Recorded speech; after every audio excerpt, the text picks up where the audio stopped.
Morning everybody, welcome to university channel.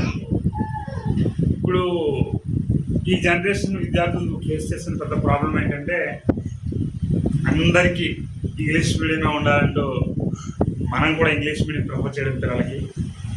అదేవిధంగా ప్రభుత్వ స్కూల్లో కూడా ఇంగ్లీష్ మీడియం ద్వారా నేర్పించాలి, ఇంగ్లీష్ మీడియం నేర్చుకుంటే ఫ్యూచర్ బాగుంటుందనే ఆలోచనలో ప్రభుత్వాలు కూడా ఇంగ్లీష్ మీడియం ఎక్కువగా ఎంకరేజ్ చేస్తున్నాయి.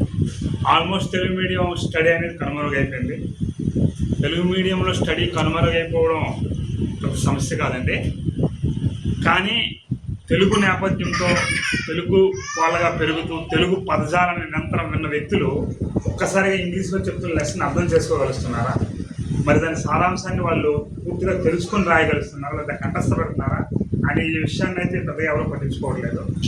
జరుగుతుంది ఏంటంటే, ఆ ఇంగ్లీష్లో ఉన్న పదాలకు తెలుగులో తర్జుమా చేసి చెప్పే టీచర్స్ లేరు, దాన్ని అంతగా అర్థం చేసుకోలేకపోతున్నారు.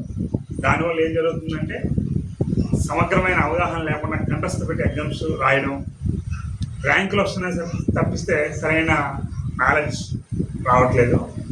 దీనికి సంబంధించి ఒక తెలుగు మీడియంలో ఉన్న పిల్లలైనా కానీ, మన తెలుగు రాష్ట్రాల్లో ఉన్న పిల్లలైనా కానీ ఇంగ్లీష్ మీడియం లెసన్స్ విన్నప్పుడు వాటికి ఒక స్పష్టత ఇవ్వడం కోసం ఈ ఛానల్లో వీడియోస్ చేయాలనుకుంటున్నామండి. సో ఇది ఎవరికైనా యూస్ఫుల్గా ఉంటే ఈ విషయాన్ని కూడా మీరు పదిమందితో పంచుకోండి. నచ్చితే మా వీడియోని లైక్ చేయండి అండ్ షేర్ చేయండి.